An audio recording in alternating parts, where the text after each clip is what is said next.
Amém? Então, o livro de Eclesiastes, como eu disse, escrito aí por Salomão, depois de ter vivido tantas coisas, guerras, pecados e, acima de tudo, né? A guerra nem tanto, né? Mas de ter vivido uma vida sábia, uma vida com Deus, e na velhice ele entendeu muito bem o processo e escreveu muito bem desse jeito. De tudo que se tem ouvido, o fim é: teme a Deus e guarda os seus mandamentos, porque isto é o dever de todo homem. Porque Deus há de trazer a juízo toda a obra, e até tudo que está encoberto, quer seja bom, quer seja mal. Amém? Deus, eu te dou graças, ó Pai, eu glorifico o teu nome, tu és santo, Pai, tu és poderoso. Senhor, em nome de Jesus, ó Pai, que nós possamos aprender do Senhor, ó Pai, através dos tempos, ó Pai, dos anos passados, ó Deus, o Senhor usou os teus servos para escrever e chegar até nós, ó Pai. Obrigado, Senhor, por tudo, Pai, em nome de Jesus. Muito bem, né? Então, Salomão, dentro da sua sabedoria, lógico, ainda mais inspirado pelo Espírito Santo, ele vai escrever que, nesse contexto que ele estava escrevendo, que tudo é vaidade, vaidade de vaidade, né? Tudo que o homem faz debaixo do sol é vaidade. Dentro desse contexto, então, ele chega à conclusão de que tudo que se tem ouvido, diante de todas as vaidades possíveis, e não se engane, o homem é vaidade, toda unanimidade, tudo que se fosse considerar 100%, talvez seria burrice. Mas a maioria, ou digamos assim, 99% de tudo que nós fazemos, está incluído alguma vaidade. Tudo um interesse, alguma coisa. Então, dessas vaidades, dentro dessas nossas questões, ele conclui que de tudo isso, todo fim, nós devemos temer a Deus. Seguir os seus mandamentos e ouvir o que Deus tem para nós. Então, esse é o nosso dever. Então, eu trouxe esse sermão com o tema que Deus precisa ser o centro de nossas vidas. Se Deus não é o centro de nossas vidas, começamos a viver vaidades. Porque o dom de Deus, lógico, é a vida eterna, o maior dom de Deus é a salvação, mas, por enquanto, até aqui, ainda é um período para se viver. Né? Quando a gente olha algumas crianças, e tem muito tempo, a perspectiva é de muitos anos ainda ser vivido. Mas esse período, sei lá, se você aí vai viver mais 10, 15, 20, 50 anos, sei lá, quantos anos que vai viver, precisa ser vivido como Deus sendo o centro das nossas vidas. Senão as coisas vão se perder, porque a vida é um presente de Deus. Às vezes nós não pensamos muito nisso, né? E quando a gente lê a Bíblia ou paramos para pensar, né? A vida foi criada, foi nos dada por Deus.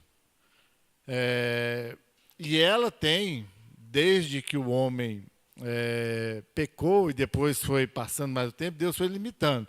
E nós que lemos aí poucos dias aí Gênesis, lá no início, vocês percebem ou já conhecem, né, que foi diminuindo, né? Foi diminuindo de 900 e tanto lá, foi caindo, até Deus limitar em quanto? Vamos ver? 120, né? Hoje, raramente, uma pessoa vai chegar a 120 anos, né? Poucos dias lá em Cirilândia morreu uma senhora lá, a mais velha que tinha lá, estava com 103 anos. Acho que esse ano era da dona Zefinha. E a segunda era a dona Zefinha também, que já está com 101 ou 102, não sei. Né? Então é um bom nome, se você quiser nome de mulher Josefa aí, para o apelido de Zefinha, vai durar um centenário. Né? Brincadeiras à parte. Mas, te dando uma pesquisada, só que a média, para nós brasileiros, vai cair um pouco. Vai girar em torno de 72 a 78 anos. Média. Lembra? Média, né? Lógico, né? Seu Ivo está com mais de 90, né? Outros aí está com, né? Vai a tantos anos. Mas na média, de 72 a 72 anos. O que é de importante nisso? Média, números e tal. É de como vamos colocar nessa média aí, vamos ver que você vai viver, uns já até passaram, né? Como eu já disse. E a expectativa é nossa que se passa disso. Mas como vai ser vivido esses 78 anos aí? 80 ou 90? Como que vai ser? podem e devem ser na presença de Deus, aqui neste tempo, nessa terra, com a perspectiva, com a esperança da vida eterna. Ou pode ser vivido de qualquer jeito, longe da presença de Deus, que tem uma boa chance de ser diminuído esse tempo. Quem vive aí a vida louca aí, né? Vive a intensidade total, né? A 1000% a vida louca. Mas, infelizmente, nós não precisamos de ir muito longe. Quantos de vocês conhecem, já viram jovens, 20 anos, 18 anos, morrem porque resolveram viver uma vida totalmente contrária à vontade de Deus, longe do temor de Deus. Por isso que baixa a média, percebe? Tem os que passam de 80, 90, mas tem uns que morrem com 18, com 20, fruto da ausência de Deus na vida deles. Essa é a nossa realidade. Mas quando nós paramos para pensar que Deus é quem nos dá essa vida, como que nós vamos viver essa vida? Como nós vamos gastar a nossa vida? Que a vida, você vai se gastando, né? Você vai vivendo, vamos pôr um termo um pouco barato. Como que você vai usar essa vida que Deus te deu? É um presente, a dádiva é um presente. Quando você recebe algo, ganha um presente, aí você vai usar ele da forma que você achar adequada, né? Você ganha uma roupa, você vai vestir ela muitas vezes, ou você não gostou, você veste ela pouco, sei lá, é só um exemplo. E a vida também é desse jeito. Como que você vai viver a sua vida? É questão da gente perguntar. E o Salomão descreveu muito bem nisso. A maioria das pessoas vive a sua vida na vaidade. Outros vão considerar o temor de Deus nas suas vidas. Como você, então, tem gastado os seus dias, a sua vida, o seu tempo? Porque a maioria das pessoas simplesmente estão desperdiçando a sua vida. Quando eu era menino, era uma beleza, né?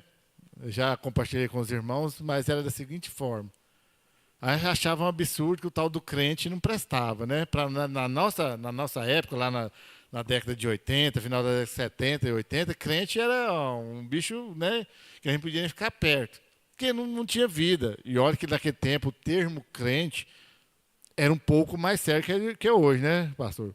Era levado mais na questão, como eles usavam, eu nem quero questionar se é certo, se era errado seguir a doutrina, não podia fazer muitas coisas. A gente ficava comparando com os meninos da nossa época lá em Cirilândia. Os filhos de crente não podiam jogar bola, não podiam jogar baralho, não podia fazer isso, não podia fazer aquilo. Hoje em dia a gente joga assim nos eventos, nos acampamentos, né? Não podia fazer nada. Para quê? Não prestava para nada, não podia fazer nada. É proibido de fazer tudo. Com o passar do tempo a gente vai aprendendo, e depois, graças a Deus, que Jesus Cristo me chamou, me trouxe para o outro lado, para me perceber que quem estava preso, quem não podia ter liberdade, era justamente eu e tantos outros que ainda estão nessa condição. Esses sim estão presos à condição escravizada do pecado. Estão escravizados por Satanás. Às vezes a gente não gosta de falar, mas é a realidade. Ou você serve a Deus ou serve o diabo, e não tem conversa. Não tem um meio termo, não tem terceira via, não tem uma opção, não sirvo ninguém, estou na minha de boa, não existe. Então, quando nós o desperdiçar a vida, é justamente isso. Porque você até pode ter uma vida cheia de prazeres mundanos, diga de passagem, que vai acabar mais cedo do que tarde, vai acabar. E aí, adeus, acabou. Foi bom enquanto durou, se foi bom, que aí o inferno é certeza, se até na última hora não for salvo, mas, né, não estou aqui no lugar de Deus, né, jamais, para determinar quem é salvo, mas a própria palavra diz que pelos frutos conhecereis a árvore, e aí dá para a gente ter uma noção, não vou entrar muito nesse mérito, e aí a gente segue a vida nesse formato. Ou eu sirvo a Deus, eu aproveito a minha vida, e aproveitar a vida não deixa bem claro, como eu pensava lá atrás, não é com prazeres mundanos. Não é prazer da minha própria carne, é da minha própria vontade. Não quer dizer, então, que o crente não tem alegria, não tem prazer. Lógico que tem. E acredito que tem até mais de fato e de verdade. Só outro exemplo não é muito santo, né? Mas a gente tem que falar a verdade, não estaria pecando. Quando eu ia em festas e tudo, e as pessoas bebem, e agora, depois de uns anos para cá, a droga ainda para completar. Aí eu ficava pensando, como que a pessoa diz que está aproveitando a festa, sendo ela nem sabe o que é que ela está fazendo? Né? Está entorpecida pelo álcool, pela droga, nem sabe o que está fazendo. Agora não, a gente que é crente, vai lá e come muito, né? Não bebe, está bem consciente, lúcido, desfrutando realmente, né? Para quem foi domingo passado aí no Rancho Paraíso, né? Que beleza que foi, né? Todo mundo se divertiu, sorriu o tempo todo mundo consciente, sabia o que estava fazendo, sem crise, sem perrengue. Aí depois vai falar que crente ainda não tem prazer, não tem alegria. É incoerente, né? Dito isso, o Eclesiastes 12, capítulo 13 e 14, vai nos falar do propósito da nossa vida. Qual o propósito da sua vida? Em que você tem pensado, tem calculado a sua vida? Por que você acha que Deus te criou, te comprou na cruz do Calvário, te trouxe até essa realidade de conhecer pelo menos um pouco de Deus? Qual o propósito? Talvez, né, na nossa correria, no nosso dia a dia, com tantas coisas a fazer, é possível que a pessoa, com um bom tempo de igreja, ainda não parou para pensar qual o propósito da vida dela. Lógico, o propósito supremo nosso, de todo homem, lá na criação, é de glorificar a Deus. E este propósito nunca se perdeu. Nós é que nos perdemos no meio do caminho e esquecemos de glorificar a Deus. Então nós existimos para conhecer, ter comunhão e glorificar a Deus. E eu já deixo bem claro para você, se a sua vida, no seu propósito de vida, não está conhecer, ter comunhão e glorificar a Deus, está errado. Completamente errado. Não é que está um pouquinho, talvez, não, só um pouquinho errado, não. Está totalmente errado. 100% errado. Pastor, mas quer dizer que eu vou ter que ficar lá o tempo todo lá, que eu tenho que conhecer Deus, que jeito que eu vou ter comunhão com Deus, que jeito que eu vou glorificar a Deus. Justamente isso. Em tudo que você vai fazer. Na sua família, no seu trabalho. Ah, então eu vou ter que ficar passando o dia inteiro, glória a Deus, aleluia e tal. Não, ninguém está falando disso. Se fosse possível, era melhor, né? E isso nós vamos fazer na eternidade, junto com Deus. Lá na glória, assim, nós vamos cantar e glorificar a Deus aí, né? Para sempre, em todo momento, sem cessar. Aí sim, lá vai ser. Agora que não, lógico. Você vai trabalhar, você vai estudar, você vai ter uma vida, mas que esta vida glorifique o nome de Deus. Então, se esse, né, é o seu objetivo principal, você está perdendo tempo. E o tempo é precioso. O tempo é algo que não vai voltar. Não existe aqui essa questão de você assistir aqueles filminhos idiota lá, que entra numa máquina lá, de volta para o futuro, não sei quem, volta no tempo, vai aparecer lá na Idade Média, de repente o cara aparece lá em 3000, não sei quando. Não existe, né? O tempo passou, o que dá para você consertar lá dos erros, das besteiras que fez lá atrás, conserte, volta, e não tem previsão de futuro, lá ler as mãos e prever o futuro, não existe.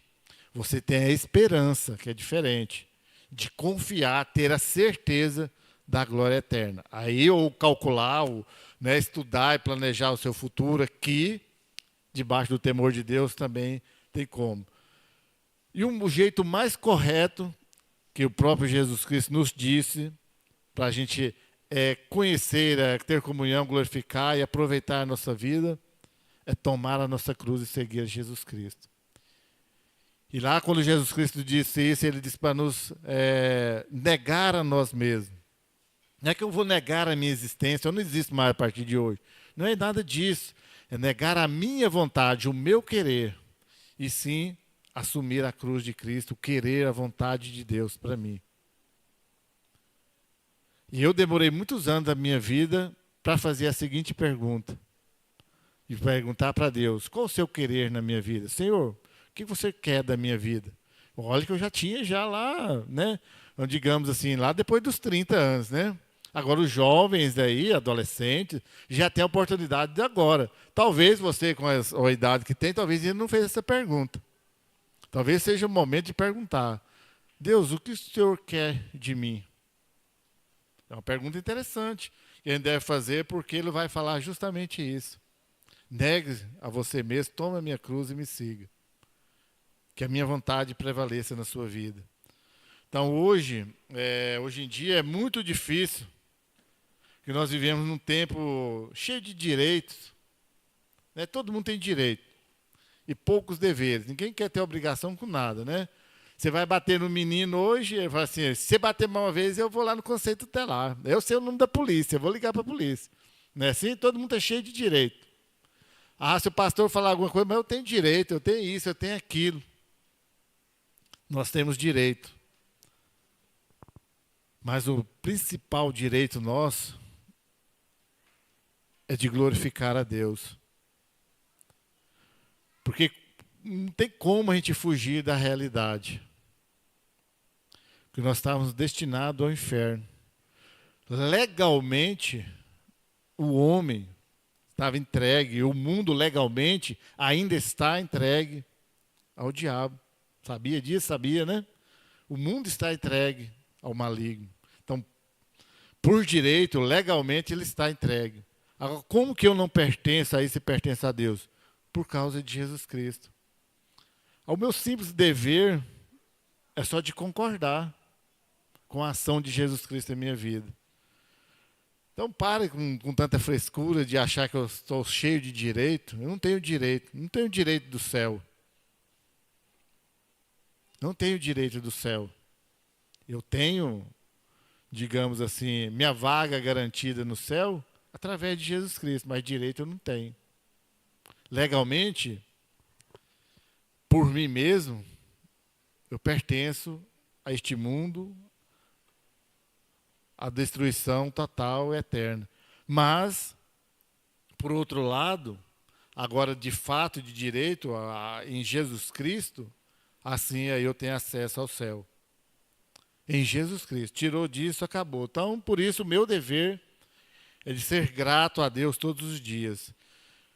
Então, mas para conhecê-lo, Jesus Cristo, Deus, tudo isso, eu preciso ter tempo com Ele. Eu gosto de falar, né? E eu ouvi isso há muitos anos atrás, né?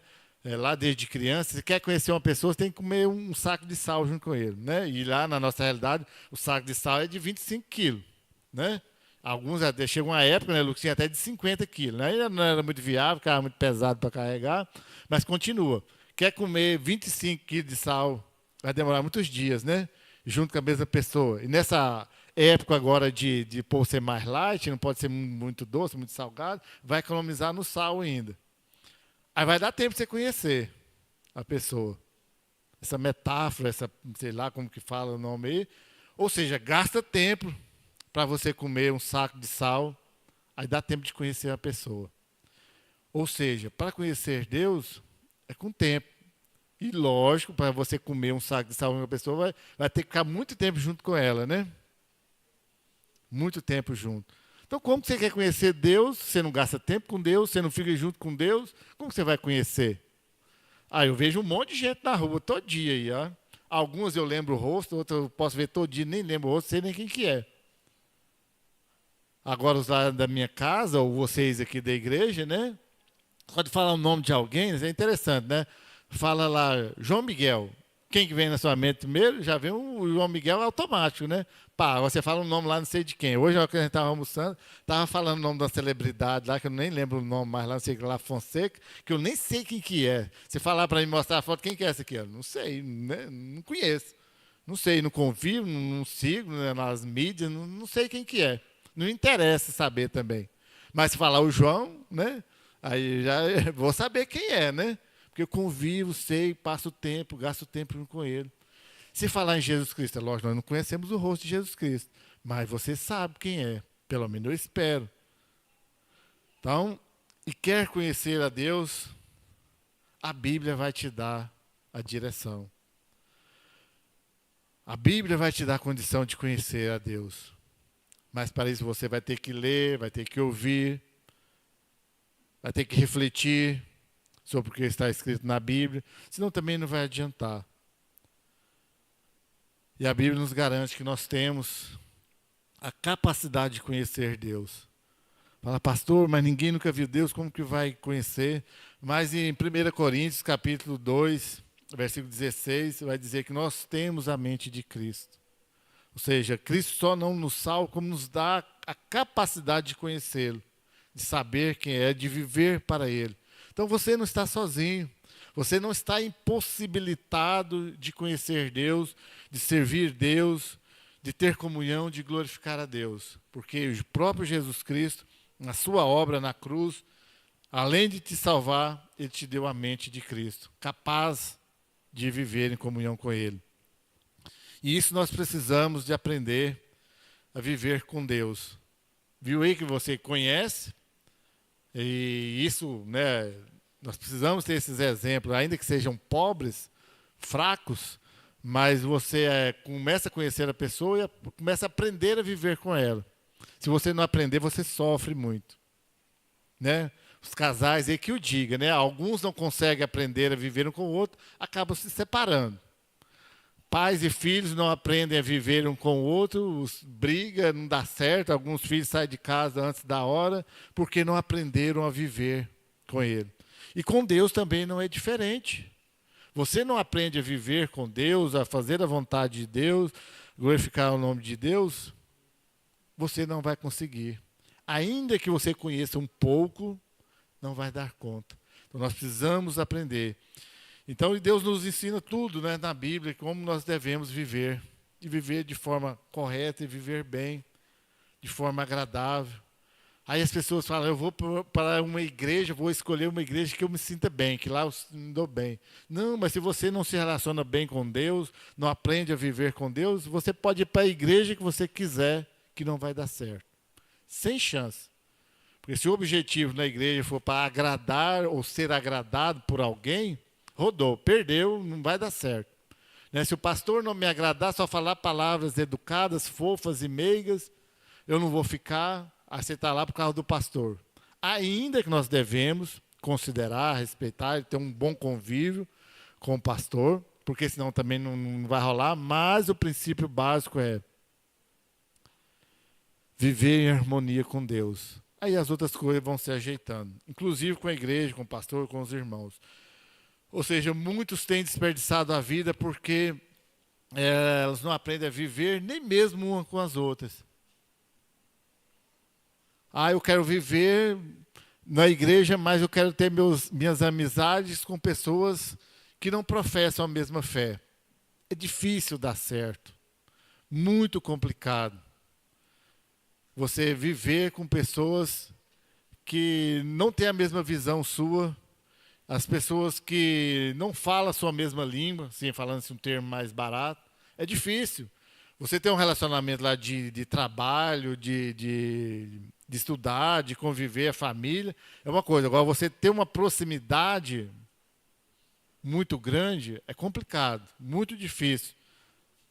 Ou mesmo, né, a pessoa que não quer Deus vai passar o quê? Não, mas eu vou discipular a pessoa. A pessoa não quer nada com Deus. Não vai dar certo. Não rola, não vai fluir. Então, quando nós vivemos com Deus e para Deus, nós aprendemos com Ele o que realmente importa. Isso é aprender. Nós devemos fazer algumas perguntas com Deus. O que eu vou viver? Como que eu vou viver com Deus? O que eu vou fazer para Deus? Às vezes você nunca fez essa pergunta, né? Deus, o que eu preciso fazer para o Senhor? Para a gente ter um relacionamento próximo, saudável. Às vezes a gente não pergunta, né? Só acha que vir à igreja, já está bom, né? Vou lá na igreja, vou domingo de manhã, domingo à noite, quarta-feira, participo nas outras coisas que tem, já está de bom tamanho. Mas entra culto, sai culto, e entra um ano, sai o outro, e aí? Você parou para avaliar como que está? Este dom que Deus te deu, a vida, essa oportunidade que tem de viver para Deus? Às vezes não, né? E aí esse versículo 13 do capítulo 12 vai dizer justamente isso, de tudo que se tem ouvido. que você tem ouvido? E olha que neste tempo tem muita... Nunca se ouviu tanto como agora. De tudo. Pela facilidade da comunicação. Às vezes, né, e eu falo da minha época, já estou ficando velho, né, passa dos 50, você já está velho já, né? E não adianta olhar com a cara feia para mim não, quem já passou dos 50, porque tá, né? Lá da nossa época, lá no final da década de 70, 80, tinha coisa que acontecia lá, nem ficava nem sabendo, né? Nem sabia. Às vezes ficava sabendo, ficava espantado, né? Que coisa louca, né, que acontece. Hoje não, o negócio acontece ali agora em 15 minutos ou menos, né? 2 minutos depois, dependendo da rede de informação das mídias, está todo mundo sabendo já. E quem gosta de fofoca, então, aí tem mídia só de fofoca. Se você gostar, só você seguir aí. Eu não sigo porque eu não gosto muito. Mas tem tudo, você fica sabendo. Então, de tudo que você tem ouvido, tem falado, você precisa filtrar o que não importa realmente e focar naquilo que nos vai levar a aprender a viver com Deus.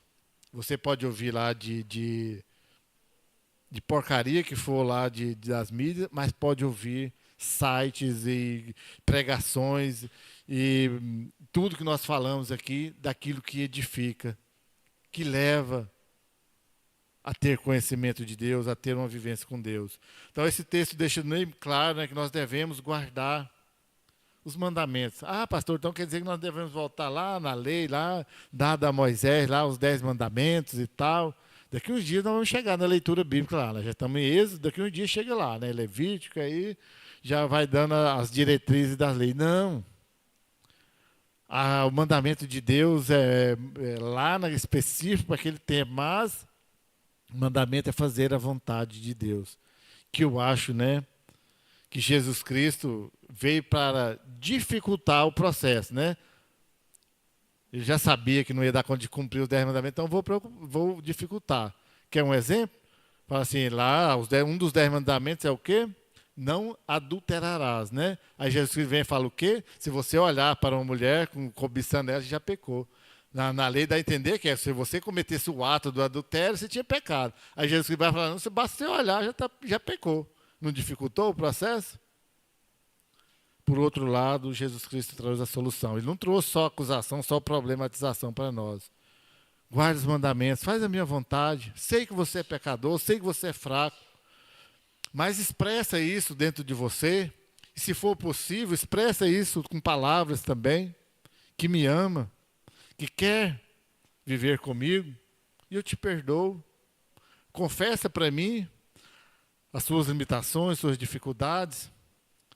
Viva da melhor forma possível, me servindo, e eu te perdoo.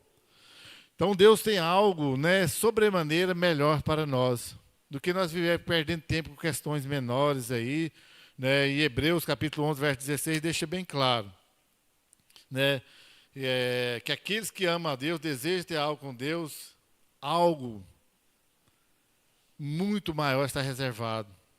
Pela fé terá a pátria celestial. É com essa esperança, já de um bom tempo que eu tenho pregado, tenho insistido nisso, é isso que nós devemos viver. Aprender, né, devemos conhecer, glorificar a Deus, mas confiantes. Este mundo aqui pode proporcionar boas coisas. Sim, tem muita coisa boa aqui neste mundo. E olha que nem tudo é pecado também. Nós podemos viver muitas coisas boas aqui, e mesmo assim glorificando a Deus. Mas nada, absolutamente nada, se compara ao que está preparado para nós na eternidade. Nada. A glória eterna realmente é algo muito extraordinário. E só experimenta o que é melhor dessa vida aqueles que vivem para conhecer a Deus. Pastor, mas é aqueles caras lá bilionários, lá tem tanta coisa. Tá. Mas aquilo, se você ainda acredita que aquilo é o melhor que existe, é porque você ainda não tem Jesus Cristo. Simples e claro. Você vai dizer mais uma vez que ter todo aquele conforto, aquele luxo é ruim. Não, nunca disse que é ruim. Só disse que não é o melhor. Ainda mais quando a expectativa está só nisso. Lembra lá, quando eu disse lá no início do sermão, aqueles que esperam somente nessa vida, as palavras de Jesus Cristo, é o miserável, o mais miserável de todos os homens, porque a grande ilusão é justamente essa. Fala, pastor, mas eu não esqueci Deus, mas a expectativa dele está em tudo, em ter bens materiais. E aí é a ruína de toda pessoa. Então, os que não andam com Deus, não querem conhecer Deus, não querem experimentar a vontade de Deus, experimentarão o seu juízo, como dizem no texto. Né? Quer sejam boas, quer sejam más, as obras experimentar o juízo. E, nesse caso, o juízo de condenação, o que é pior. Ah, pastor, mas então quer dizer que essa palavra que o senhor está falando é uma palavra motivadora, coach? Não, nada disso. Né? Estou dizendo para você ter uma vida, expectativa de ter coisas melhores, né? Ainda mais até porque eu sempre acrescento. Não que coach, a palavra motivadora, é sempre com uma visão mundana, de ter o melhor aqui. A minha não, nunca disse isso. Você pode e deve estudar, trabalhar, procurar ter uma vida melhor, sim. Lógico que deve. Mas sem perder a vontade de Deus. Porque senão nada disso vai adiantar. Até pode desfrutar por um tempo e vai acabar. Mas é muito intrigante como as pessoas contentam em se satisfazer só com essas besteiras do dia a dia, deste mundo, né? Deste tempo. A maioria das pessoas contentam com essas besteirolas que tem aí, que realmente só tem valor material, temporal e vai acabar. A maioria contentam com isso. Nós devemos, todos os dias, lutar. Viver da melhor forma possível aqui, mas sem perder de vista o que realmente importa, que é a eternidade junto com Jesus Cristo. Quero deixar 3 perguntas e ler mais um texto para você ir embora para sua casa e pensar. Mas pense um pouquinho. Pergunta bem simples e clara e direto, que você responde para você mesmo. Você tem desperdiçado a sua vida? Não me responde, não faz cara. Não me interessa saber agora. Depois, no particular, se quiser conversar, até podemos. Mas responde aí. Você tem desperdiçado? Com base no que nós falamos aqui, pensamos neste texto. Você tem desperdiçado a sua vida? Tem perdido o seu tempo? Que é bem parecido, mas é um pouco diferente. Tem gasto os seus dias para conhecer cada vez mais a Deus? Responda para você mesmo. Em Hebreus 11:16. Mas agora aspiram a uma pátria superior, isto é, celestial. Por isso Deus não se envergonha deles, de ser chamado o seu Deus, porquanto lhes preparou uma cidade. Cidade Santa, Nova Jerusalém. As pessoas gostam de falar assim, com ruas de ouro e não sei mais o quê. O ouro e tudo mais não importa tanto. Até vai ser bonito, mas não é o de menos valor, até porque vai ser pisado. O que importa realmente é o fato de nós estarmos lá, face a face com Jesus Cristo. É isso que Ele tem preparado, essa pátria gloriosa que Ele tem nos preparado, que é possível através de Jesus Cristo, que é possível já viver um pedacinho aqui neste tempo, servindo, fazendo a vontade, conhecendo a Deus, glorificando o seu nome, não desperdiçando o seu tempo, sua vida, com tantas besteiras. Não desperdice o seu tempo. Aliás, renuncie a você mesmo. Pegue a cruz, siga Jesus Cristo e você vai descobrir que o pouco ou o muito que você tem na sua vida pode sim ser feliz aqui. Apesar de tudo, pode ser uma vida feliz. E ainda muito mais preparado para essa pátria, essa glória eterna que Deus tem para nós. Amém? Então viva nessa expectativa, gastando os seus dias, o seu tempo, para Jesus Cristo, o que realmente importa. Deus, eu te dou graças, ó Pai, eu glorifico o teu nome, Pai, tu és santo, tu és poderoso. Senhor, em nome de Jesus, ó Pai, que o teu Espírito Santo a cada dia, Pai, nos ajude, nos ensine, nos conduza, ó Deus, a viver para o Senhor, a gastar os nossos dias, ó Pai, a buscar a viver a nossa vida junto do Senhor, temendo o Senhor, glorificando o teu nome, ó Pai. Que sejamos contentes, alegres aqui, ó Pai, muito mais na tua glória eterna, Pai. Eu honro e glorifico a ti, ó Pai, por tudo que o Senhor tem nos dado, ó Pai. Em nome de Jesus. Amém. Coração silencioso, estamos cerrados. Que Deus nos abençoe.